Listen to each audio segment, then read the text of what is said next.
నమస్తే, welcome back to our channel. This is Madhu. So ఈరోజు మనం అడ్వకేట్ దగ్గర ఉన్నాం. ప్రెజెంట్ సమాజంలో ఎన్నో జరుగుతున్నాయి కదా, వాటి గురించి తెలుసుకునే ప్రయత్నం చేద్దాం. సో ఈరోజు అడ్వకేట్ దేవిక్ భవాని గారి దగ్గర ఉన్నాం మనం. సో ఈరోజు చాలా విషయాల గురించి డిస్కస్ చేద్దాం. నమస్తే మ్యామ్. నమస్తే మేడం. మేడం, ప్రెజెంట్ కాలం మారుతున్న కొద్ది క్రైమ్ రేట్ చాలా పెరిగిపోతుంది, మనం చూస్తూ ఉన్నాం. అది అరికట్టడానికి చాలా వరకు చాలా చట్టాలు తీసుకొస్తుంది కోర్టు. అండ్ ప్రెజెంట్ ఎక్కువగా వినిపిస్తున్న కేసు ఏదైనా ఉంది అంటే పోక్సో కేసు మాత్రమే. ఎందుకంటే కొన్ని సినిమాల ప్రభావం వల్ల ఇప్పుడు జనాల్లో కూడా చాలా బాగా వెళ్తుంది. అసలు ఈ చట్టాన్ని ఎందుకు రూపొందించారు, అసలు దీనివల్ల ఉపయోగం ఏంటి, ఎలాంటి క్రైమ్ నియంత్రించడానికి తీసుకొచ్చారు? యాక్చువల్గా మీరు అడిగింది మంచి క్వశ్చన్ మేడం. ప్రజెంట్ జనరేషన్ అనే కాదు, యాక్చువల్గా ఇప్పుడు ఉన్న టెక్నాలజీ డెవలప్ అవ్వడం వల్ల మనకి ప్రతి క్రైమ్ గురించి కానీ ఈ సొసైటీలో ఇలా జరుగుతుందని కానీ తెలుస్తుంది. బట్ ఇప్పుడు మీరు అన్నట్టుగా చెప్తున్నారు కదా, ఇందాక అడిగారు కదా, ప్రజెంట్ ఉన్న జనరేషన్లో ఎక్కువ కేసెస్ ఎక్కువైతున్నాయి. ప్లస్ ఇప్పుడు కొన్ని సినిమా ప్రభావం వల్ల కూడా చిన్నపిల్లల మీద ఇప్పుడు మీరు చెప్తున్న టైంలో క్రైమ్ అంటే యాక్చువల్గా మనం ఏం చెప్తాము, ఇంటెన్షన్, ప్లానింగ్, మంచిగా తీసుకొని ప్రాపర్గా తీసుకొని ఒక వ్యక్తి కావాలని ఆయనతో మీద పర్సనల్ గెచ్తో, ఫర్ ఎగ్జాంపుల్ మనం థెఫ్ట్ తీసుకున్నాం అనుకోండి, మనకి సంబంధం లేని మనిషి వచ్చి మన పర్మిషన్ లేకుండా ఒక వస్తువు తీసుకెళ్ళిపోయి దాన్ని యూజ్ చేసుకొని తను పర్సనల్గా యూజ్ చేసుకొని మనం సఫర్ అవుతున్న దాన్ని మనం థెఫ్ట్ అని కానీ చెప్తాం. ఇప్పుడు మీరు అంటున్నట్టుగా కొన్ని సినిమాల ప్రభావం అంటున్నారు, కానీ చాలా వరకు మ్యాక్సిమం సమాజంలో జరిగిందే సినిమాల కింద తీస్తున్నారని అనుకోవచ్చు. ఎందుకంటే ఇప్పుడు మీరు చెప్తున్నట్టుగా ప్రజెంట్ ట్రెండింగ్ అవుతుంది ఏంటంటే పోక్సో. అది పోక్సో వచ్చేటప్పటికి provision of child offence, sexual harassment on child, అంటే చిన్నపిల్లలు సంవత్సరం నుంచి 18 సంవత్సరాల లోపు. కానీ మనం మ్యాక్సిమం ఇది పోక్సో వచ్చేటప్పటికి ఏంటంటే 2011 ఈ చట్టాన్ని రూపొందించారు. దాని తర్వాత జూలై 19వ తారీఖున 2012లో ఈ పోక్సో చట్టాన్ని తీసుకొచ్చారు. ఎందుకు అంటే ఎవరైతే చిన్నపిల్లలు 18 సంవత్సరాల లోపు ఉంటారో వాళ్ళు సెక్షువల్ అబ్యూస్మెంట్ కానీ అంటే వాళ్ళు చెప్పలేరు, బట్ అలాంటి ఏదైతే ఎదుర్కొంటున్నారో వాటిని కంట్రోల్ చేయడానికి ఈ చట్టాన్ని అన్నది కొత్తగా రూపొందించారు. ఈ చట్టానికి వచ్చేటప్పటికి, ఈ పోక్సోలోకి వచ్చేటప్పటికి 8 చాప్టర్స్ ఉంటాయండి. 8 చాప్టర్స్, 1 to 30 సెక్షన్స్ ఉంటాయి. అంటే 1 to 30 సెక్షన్స్కి వచ్చేటప్పటికి అసలు ఈ యాక్ట్ అంటే ఏంటి అన్నది ఎక్స్ప్లెయిన్ చేస్తున్న పాటు సెక్షన్ 3 to 5, 6 ఉంటాయి. అంటే ఒక అమ్మాయి మీద బాలికలు చెప్పలేరు. ఈ పోక్సోకి వచ్చేటప్పటికి ఇప్పుడు మనం చాలా వరకు పూర్వంలో చిన్నపిల్లల్ని ఒక 11 సంవత్సరాల వరకు చాలా గారాబంగా పెంచేవారు. 11 సంవత్సరాలకే పరికిణీలంగా వేసి వాళ్ళ మీద చున్నీ వేసి చాలా పద్ధతిగా చూసేవారు. బట్ ఇప్పుడు వస్తున్న మీరు అన్నట్టుగా ఫాస్ట్ జనరేషన్ అవ్వడం, డ్రెస్సెస్ చేంజ్ అవ్వడం, ఇంకా ఆ కల్చర్ని మనం మర్చిపోయాం. సో అలా మర్చిపోవడం వల్ల ప్లస్ పేరెంట్స్ కూడా బిజీ అయిపోయారు. ఎందుకంటే మ్యాక్సిమం మనకి బేసిక్ నీడ్స్ ఏంటి, ఫుడ్, క్లోత్, షెల్టర్, అంతకుమించి సెక్యూరిటీ. బట్ దానికంటే ఎక్కువగా కూడా ఆలోచించుకొని మన పిల్లల్ని ఇంకా బెస్ట్గా చదివించాలని చెప్పి, ఇంకా బెస్ట్ వాళ్ళకి అందించాలని చెప్పి పేరెంట్స్ ఇద్దరూ కూడా కష్టపడడం జరుగుతుంది. పిల్లల్ని ఇంట్లో వదిలేస్తున్నారు. సో అలా పిల్లల్ని ఇంట్లో వదిలేసినప్పుడు వాళ్ళు ఎవరు వచ్చి వాళ్ళని టచ్ చేస్తున్నారు. ఈవెన్ ఇప్పుడు ప్రతి స్కూల్స్లో కూడా ఒక awareness programme, touch me not అన్నది చెప్తున్నారు. ఏ పార్ట్స్ ఎలా చేసుకోవాలో కూడా ఒక అవేర్నెస్ ప్రోగ్రామ్ స్టార్ట్ చేస్తున్నారు. సో ఇక్కడ పోక్సోకి వచ్చేటప్పటికి మనం 1 సంవత్సరం నుంచి 18 అంటున్నాం, కానీ మనం రీసెంట్గా చాలా కేసెస్లో చూసాం నెలల పిల్లలను కూడా వదలట్లేదు. అవును మ్యామ్. సో ఆ నెలల పిల్లలను కూడా వదిలేని వాళ్ళని అరెస్ట్ చేసి, అంటే దీనికంటే ఒక స్పెషల్ కోర్ట్ ఉంటుంది, ఆర్డినరీ కోర్ట్స్లో అది డీల్ చేయరు. పోక్సో కంటే స్పెషల్ కోర్ట్ మనకి ఫస్ట్లో రాజమండ్రిలో ఉండేది, ఇప్పుడు ఈస్ట్ గోదావరికి, కాకినాడకి కూడా కాకినాడలోనే ఎస్టాబ్లిష్ చేశారు. సో ఈ పోక్సోకి వచ్చేటప్పటికి ఎవరైతే పిల్లలు అబ్యూస్ని ఫేస్ చేస్తున్నారో, అంటే అబ్యూస్ అంటే వాళ్ళని టచ్ చేయడమే కాదండి, మామూలుగా వాళ్ళని తీసుకొచ్చి బూతులు, ఫ్లింతీ లాంగ్వేజ్ యూజ్ చేయడం, రావే కూర్చో అని చెప్పడం, ఒంట్లో కూర్చోబెట్టుకోవడం, లేదా వాళ్ళకి సెల్ ఫోన్స్లో అశ్లీలమైన దృశ్యాలు చూపించడం, అది కూడా 13 to 16 డీల్ చేస్తుందండి. సెక్షన్ 13 నుంచి ఏదైతే చైల్డ్ని ప్రోనోగ్రఫీ కింద యూజ్ చేసే వాటిని కూడా పోక్సోలో తీసుకుంటుంది. అంటే మామూలుగా యాక్టర్స్ని వాటిని మనం మైమ్స్ చూస్తాం, బట్ పిల్లలకి వచ్చేటప్పటికి సమ్ కంట్రీస్, ఫారెన్ కంట్రీస్ వాటిల్లో కూడా మనం చూడలేని అశ్లీల దృశ్యాలని పెద్దవాళ్ళవే కాకుండా, ఆడవాళ్ళవే కాకుండా చిన్నపిల్లలవి కూడా యూజ్ చేస్తారు. సో అలాంటి యూజ్ చేసిన, లేదా ఆ పిల్లల్ని కూర్చోబెట్టి, అంటే చుట్టుపక్కన పక్కింటి వాళ్ళు మావయ్య అని, బాబాయ్ అని, ఎందుకంటే ఇప్పుడు ప్రజెంట్ తింటున్న ఫుడ్ వల్ల ఏమో తెలియదు, కానీ మనం మనుషులని మర్చిపోతున్నారో వాళ్ళు చిన్నపిల్లలని మర్చిపోతున్నారో తెలియదు. సో అలా మర్చిపోయి ఆ పిల్లలకి వాళ్ళని చూపించడం, లేకపోతే ముద్దు పెట్టని చెప్పడం, వాళ్ళని గిల్లడం, సో అలాంటివన్నీ జరగడం వల్ల వీటన్నిటిని కంట్రోల్ చేయడానికి కోసమని పోక్సో అన్నది మనకి తీసుకొచ్చారు. ఎందుకంటే మిగిలిన కేసెస్లో మనం చెప్పగలం ఏం జరిగినా, బట్ చిన్నపిల్లలు చెప్పలేరు. సో వాళ్ళకి స్పెషల్ కోర్ట్స్ ఉంటాయి, వాళ్ళకి ఇన్ కెమెరా ప్రొసీడింగ్స్ జరుగుతాయి. ఇన్ కెమెరా ప్రొసీడింగ్స్ అంటే మొత్తం డోర్ క్లోజ్ చేసి వాళ్ళకి చాలా ఫ్రెండ్లీగా అడుగుతారనమాట. అలాగే ఆ ఫ్రెండ్లీగా అడిగిన తర్వాత ఇన్ కెమెరా ప్రొసీడింగ్స్తో పాటు ఆ ముద్దాయి ఎవరైతే అరెస్ట్ చేస్తున్నారో వాళ్ళకి బెయిల్ అన్నది వెంటనే రాదండి. అంటే కొన్ని కేసెస్లో స్టేషన్ బెయిల్ ఉంటుంది, వెంటనే వచ్చేయడం ఉంటుంది. బట్ ఇన్ పోక్సోలో కంపల్సరీ 90 days మాత్రం ఉంటుంది. ఈవెన్ 90 days లోపల ఛార్జ్ షీట్ కూడా ఫైల్ చేయాలన్నమాట. అంటే ఇందులోకి వచ్చిన ఇన్వెస్టిగేషన్స్ అన్నీ కూడా ఎవరైతే విక్టిమ్ ఉన్నారో ఆ విక్టిమ్ని అడుగుతారు. బేసింగ్ ఆన్ ద విక్టిమ్ అన్నది మొత్తం జరుగుతుంది. సో అక్కడ స్పెషల్ పీపీ ఉంటారు, స్పెషల్ కోర్ట్ రూమ్ ఉంటుంది. సో అలా ఇన్వెస్టిగేషన్ చేసి దీంట్లోకి వచ్చేటప్పటికి చాలా కేసెస్లో సెటిల్మెంట్స్ జరుగుతాయి మీకు, ఎందుకంటే నేషనల్ లోక్ అదాలత్స్ అవి ఉంటాయి. బట్ ఈ పోక్సోకి వచ్చేటప్పటికి సెటిల్మెంట్స్ అన్నవి లేదు. ఓన్లీ కేసు కంటెస్ట్ చేసుకుని బేసింగ్ ఆన్ ద మెరిట్స్ మీదే వెళ్తుంది. ఈ పనిష్మెంట్ కూడా 10 years అబోవ్ ఉంటుంది తప్ప బిలో అన్నది ఉండదు. సో ఇక్కడ ఇంకా ఈ క్రైమ్ రేట్ తగ్గించడం అంటే ప్రజెంట్ జనరేషన్లో నువ్వు బాగా చదివి ఐఏఎస్ అవ్వు, ఐపీఎస్ అవ్వు అని చెప్పే కంటే నిన్ను నువ్వు ప్రొటెక్ట్ చేసుకోని చెప్పాలండి పిల్లలకి ఫస్ట్. అంతే కదా, ఎందుకంటే అమ్మాయి అబ్బాయి ఈక్వల్ అని చెప్తున్నావు రైట్స్కి వచ్చేటప్పటికి. బట్ ఫస్ట్ మనకి మనం సెక్యూర్ చేసుకోవడం అంటే మన బాడీని మనం కాపాడుకోవాలని చెప్పాలి. నువ్వు చాలా ప్రీషియస్, అది అమ్మాయి అయినా సరే అబ్బాయి అయినా సరే, నువ్వు చాలా ఇంపార్టెంట్, నువ్వు చాలా ప్రీషియస్. నీ హ్యాండ్ ఇరిగిపోయినా మళ్ళీ అది అతుక్కున్నా సరే అది చాలా డ్యామేజ్గానే ఉంటుంది. ఇఫ్ మనం ఏదైనా ఒకటి సంపాదించినా సరే దాన్ని ఎంజాయ్ చేయాలంటే మనం అంటూ బాగా ఉండాలి కదా. సో మనం హ్యాపీగా ఉండాలి, మనల్ని మనం ప్రొటెక్ట్ చేసుకొని మనల్ని జాగ్రత్తగా చూసుకోవాలి. అదే మన రియల్ ప్రాపర్టీ అనేది ఒక అవేర్నెస్ క్రియేట్ చేస్తే ఈ చిన్నపిల్లల మీద ఇలాంటివన్నీ కూడా కంట్రోల్ చేయొచ్చు. ఎందుకంటే అట్లీస్ట్ పిల్లలకి పేరెంట్స్ కూడా టైం స్పెండ్ చేయాలి, వాళ్ళు అడగాలి. పేరెంట్స్ కూడా మార్నింగ్ వెళ్తున్నారు, ఈవినింగ్ వస్తారు 8 to 8. సో ఆ తర్వాత పిల్లలు చదువుకోండి, వెళ్ళి పడుకోండి అని చెప్తున్నారు. పూర్వం అయితే ఎంచక్క ఉమ్మడి కుటుంబం ఒక రూమ్లోనే అందరూ పడుకునేవారు. బట్ ఇప్పుడు వచ్చేటప్పటికి అందరికీ separate rooms, cell phones. So పిల్లలు ఏడుస్తున్నారని చెప్పి సమ్టైమ్స్ నేను కూడా మా పిల్లల మీద ఇదే అంటాను, ఫోన్ చూసుకోండి అది అని అంటాం. బట్ పిల్లలు ఏం చూస్తున్నారు, ఏం మాట్లాడుతున్నారు, టైం టు టైం మనం మన దగ్గర పెట్టుకొని వాళ్ళకి నువ్వు వాళ్ళని కొట్టద్దు తిట్టద్దు అని చెప్పొద్దు. మీరు చాలా ఇంపార్టెంట్, అమ్మాయి అయినా సరే అబ్బాయి అయినా సరే. నేను మా పిల్లలకి అదే చెప్తాను, మా బాబుకి అదే చెప్తాను, మా బాబుకి అదే చెప్తాను. మీరు చాలా ఇంపార్టెంట్, మీ బాడీని మీరు జాగ్రత్తగా దాచుకోవాలి, ఎందుకంటే అదే రియల్ ప్రాపర్టీ. అంతే కదా, ఇఫ్ మనం చనిపోయిన తర్వాత ప్రాపర్టీ ఎవరు ఎంజాయ్ చేస్తున్నారు ఏంటో మనకు తెలియదు. సో వాళ్ళకి ఈ అవేర్నెస్ క్రియేట్ చేస్తే అట్లీస్ట్ రాబోయే తరంలో అన్నప్పుడు చాలా వరకు మ్యాక్సిమం క్రైమ్స్ ఉన్నాయి అనేది కూడా కవర్ చేయొచ్చు అన్నది నా అభిప్రాయం. మేడం ప్రెసెంట్ మనం చూస్తున్నాం ఎంతమంది ఎన్ని కేసులు పెట్టినా కూడా సంవత్సరాల కొద్దీ పొడిగిస్తున్నారు తప్ప దానికి జడ్జిమెంట్ రావట్లేదు. చిన్నపిల్లలకి జరిగే ఇలాంటి విషయాలు అంటే ఇంకా జడ్జ్మెంట్ లాంగ్ అయిపోతే వాళ్ళు మర్చిపోవడమో లేదంటే ఇంకేదో ఫీల్ అవడమో జరుగుతూ ఉంది. సో ఈ జడ్జిమెంట్ అనేది ఎన్ని ఇయర్స్ అంటే ఎన్ని మంత్స్ ఆర్ ఎన్ని ఇయర్స్ లోపు వస్తుందంటారు, ఎలాంటి శిక్షలు పడతాయి అంటారు వాళ్ళకి? యాక్చువల్గా మీరు అడిగింది బాగానే ఉంది మేడం. యాక్చువల్గా కోర్టుకు వచ్చేటప్పటికి ఒక కేసు అని ఉండదు. ఈ రోజున ఈ ఒక క్రైమ్ జరిగింది మీరు చెప్పినట్టుగా చిన్నపిల్లల విషయంలో.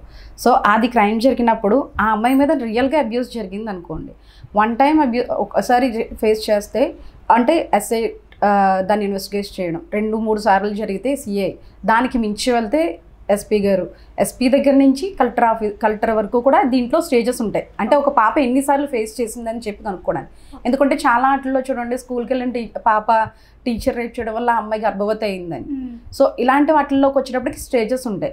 ఏదైనా ఒక ప్రొసెసర్ ఉంటుంది, అంటే మ్యాక్సిమం చెప్పేస్తారు ఏమనంటే ఒక ఎఫ్ఐఆర్ అయిందంటే ఛార్జ్ షీట్ 90 daysలో వేయాలని. ఓకే, 90 daysలో ఫైల్ చేసిన తర్వాత కోర్టుకు వచ్చేటప్పుడు సమ్ ప్రొసీడింగ్స్ ఉంటాయి. ఎందుకంటే ఇఫ్ ఎనీ యాక్ట్లో ఏ పర్సన్ అరెస్ట్ అయినా సరే బెయిల్ తీసుకోవడం అన్నది ఒక రైట్. సో అలా తీసుకున్న తర్వాత అది ప్రాపర్ ఇన్వెస్టిగేషన్ పోలీసు వారు చేసి అది రికార్డ్ అంతా సబ్మిట్ చేయాలి. అలాగే ఎవరైతే విక్టిమ్ ఉన్నారో అమ్మ నీకు ఏమైందంటే పిల్లలు చెప్పలేరు కదా.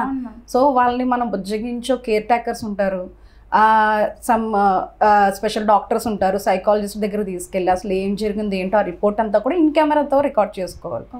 సో వాళ్ళు రికార్డ్ చేసుకొని దాన్ని బేస్ చేసుకొని వెళ్తారు. అది ఎవరు రియల్గా సఫర్ అయింది. బట్ ఈ పోక్సో వల్ల రియల్గా సఫర్ అయ్యే వాళ్ళకంటే కూడా పక్కింటోళ్ళు ఎదురింటోళ్ళ మీద ఏమైనా కోపాలు ఏమైనా ఉన్నాయనుకోండి, వాళ్ళు ఏదో అత్త మామ అని పిలుస్తారు, బట్ రియల్గా సఫర్ అయిన వాళ్ళు రారు. యాక్చువల్గా పోక్సో వచ్చేటికి 18 సంవత్సరాలు లోపు అంటున్నారు, కానీ అట్లీస్ట్ 11 సంవత్సరాల నుంచి పెట్టుంటే బాగుంది. ఎందుకంటే ఆఫ్టర్ 11 వాళ్ళకి అంత నాలెడ్జ్ తెలిసిపోతుంది ఇప్పుడు ప్రెసెంట్.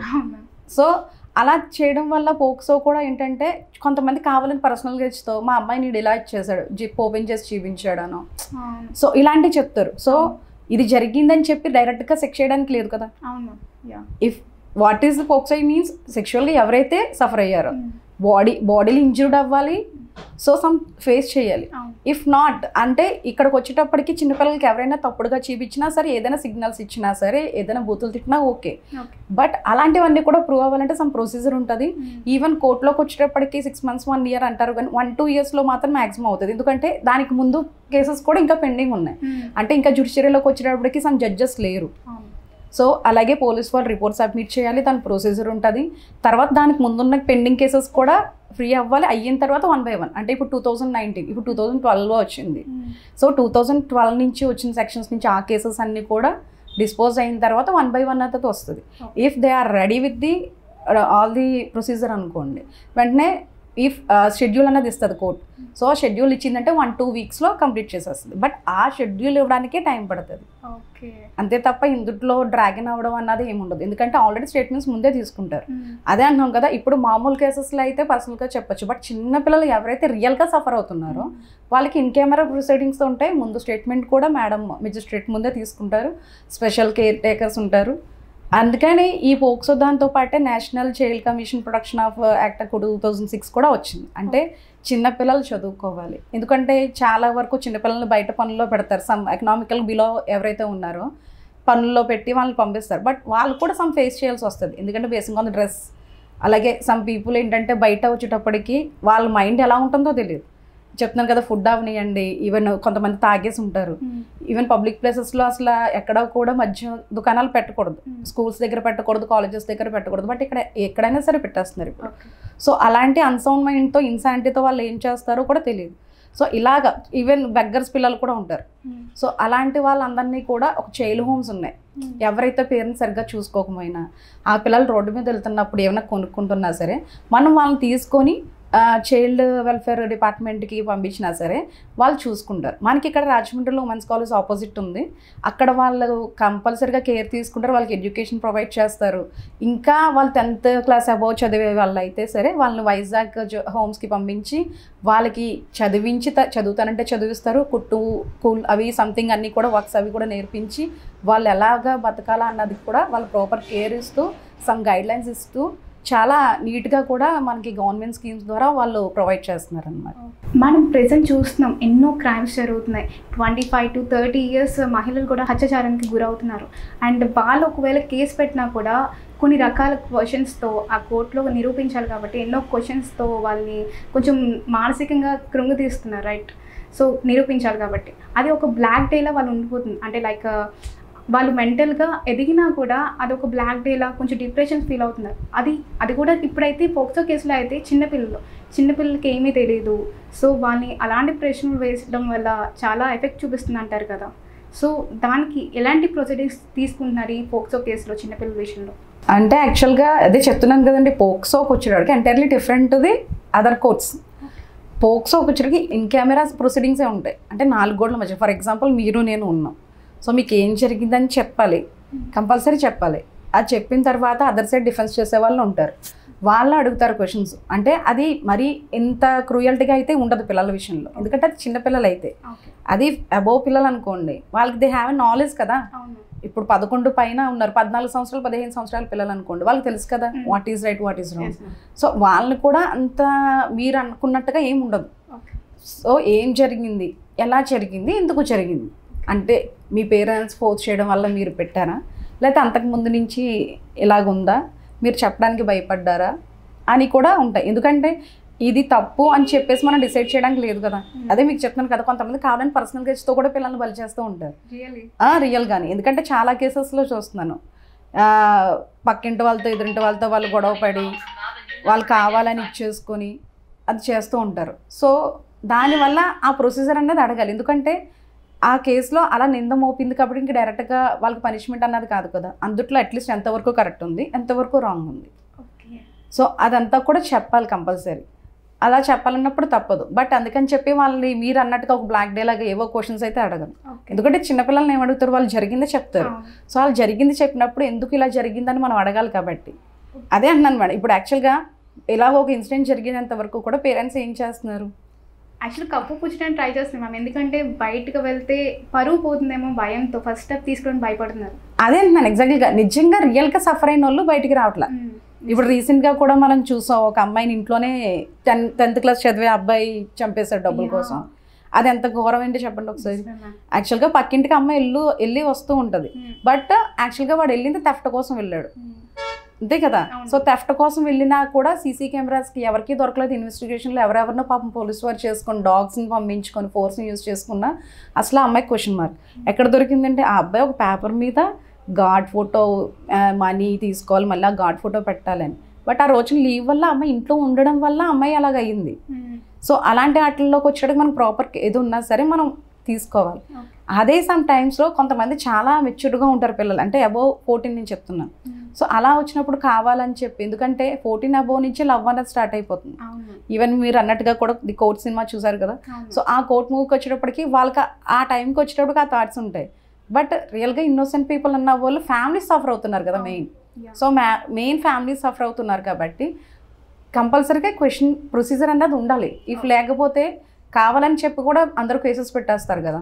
ఈవెన్ మీరు అన్నట్టుగా ఇప్పుడు చాలామంది పెద్ద ఉమెన్ చూసుకున్నా సరే 375, 376కి వచ్చేటప్పటికి కావాలని కూడా పర్సనల్గా, అంటే వాళ్ళ నాలెడ్జ్ ఉంటుంది, ఒక వ్యక్తికి పెళ్ళి అయిందని తెలుసు, ఆ వ్యక్తికి ఫ్యామిలీ ఉందని తెలిసినా సరే వాళ్ళతో ఇల్లీగల్గా వెళ్ళి ఇఫ్ వాళ్ళకి ఏదైనా డిస్ప్యూట్స్ వచ్చిందంటే రేప్ కేసు పెట్టేస్తారు. ఇఫ్ రేప్ అంటే సమ్ ప్రొసీజర్ ఉంటుంది కదా. సో ఇలాంటివన్నీ కూడా మనం అరికట్టాయి. ఎవరైతే రియల్ సఫరర్స్ ఉంటారో వాళ్ళని కాపాడడం కోసం అన్నది కోర్టు ఉంది, ఆ కోర్ట్ ప్రొసీజర్స్ అన్నవి ఉన్నాయి, ఆ క్వశ్చన్స్ అన్నవి కంపల్సరీ అడగాల్సి వస్తుంది. అదే తప్ప ఎవరిని సఫర్ చేయడానికో వాళ్ళని బ్లాక్ డే చేయడానికని కాదు. ఎందుకంటే ఇప్పుడు ప్రజెంట్ జనరేషన్లో రియల్గా సఫర్ అయిన వాళ్ళు ఎవరు రారు. సో దాని గురించి అది కంట్రోల్ చేయడం కోసం నుంచి. సో మేడం, ఇలాంటి క్రైమ్ జరిగినప్పుడు ఈ పోక్సో కేసు పెట్టడానికి ఎవరికి రైట్ ఉంటుందంటారు? అంటే వాళ్ళు చిన్నపిల్లలు, వాళ్ళు కేసు పెట్టడం గట్రా రాదు. సో ఎవరు పెట్టచ్చు? రిలేటివ్సా, లేదంటే పేరెంట్సా, లేదంటే ఇంకెవరైనా చూసిన వాళ్ళ? అలా కొన్ని డౌట్స్ ఉంటాయి కదా. సో మీరు క్లియర్ చేయగలరా? ఈ పోక్సోకి వచ్చేటప్పటికి పేరెంట్స్ కంపల్సరీ ఉంటారండి. ఎందుకంటే చిన్నపిల్లలు కదా సఫర్ అయ్యేది. యాక్చువల్గా protection of children from the sexual offences, అంటే చెప్తున్నాను కదా, అబిట్మెంట్ చేయొచ్చు, కావాలని ఏదైనా చేయొచ్చు, సమ్ గెచ్చర్స్ చేయించవచ్చు. సో ఎవరైతే ఫేస్ చేస్తున్నారో ఆ పిల్లలకి వాళ్ళ పేరెంట్స్ ఉంటారు. వాళ్ళ పేరెంట్స్ కానీ లేకపోతే ఇంట్లో వాళ్ళ పేరెంట్స్ కాకపోతే గార్డియన్స్ ఉంటారు, గార్డియన్స్ కాకపోతే మేనమా ఉంటారు, రిలేటివ్స్ ఉంటారు. ఎవరైతే అంటే ఆ పిల్లల్ని ఎవరైతే సంరక్షణలో ఉంటారో వాళ్ళు కంపల్సరీగా రిపోర్ట్ చేస్తారు ఫస్ట్. వన్స్ రిపోర్ట్ చేసిన తర్వాత పోలీసు వాళ్ళు ఎంక్వైరీ అంతా చేసిన తర్వాత ఎఫ్ఐఆర్ వేస్తారు. సో అది కంప్లైంట్ అంటారు. సో అలాగా ఇచ్చిన ప్రొసెస్ని బేస్ చేసుకొని వన్స్ అది ప్రూవ్ అయ్యేటప్పటికి దానికి అరెస్ట్ అని చెప్పి దాని మీద ఛార్జ్ షీట్ ఫైల్ చేసి ఆ ఎంక్వైరీ అన్నది ఉంటుంది. అంటే ఇది కూడా వన్స్ ఇలా జరిగిన వెంటనే మనం స్టేషన్కి వెళ్ళి ఇలా జరిగిందని చెప్పి అప్లై చేయొచ్చు, లేదా ఇంటి నుంచి కూడా 100కి కాల్ చేయొచ్చు, లేదా 112 కూడా మనం కాల్ చేసి చెప్పచ్చు. ఇఫ్ ఎవరికైనా రాయడం రాకపోయినా జరిగింది చెప్పిన స్టేషన్ హౌస్ ఆఫీసర్ స్టేషన్లో ఉంటారు కాబట్టి, రైటర్స్ ఉంటారు కాబట్టి రిసెప్షన్లో అయినా సరే రాసిదాన్ని వాళ్ళు మనకు సహకరిస్తారండి. So thank you very much ma'am. And ఈరోజు చాలా విషయాలు తెలుసుకున్నాం కదా. నెక్స్ట్ వీడియోతో మీ ముందుకు మళ్ళీ వచ్చేస్తాను. అంటిల్ దెన్ సైనింగ్ ఆఫ్, నేను మీ మధు.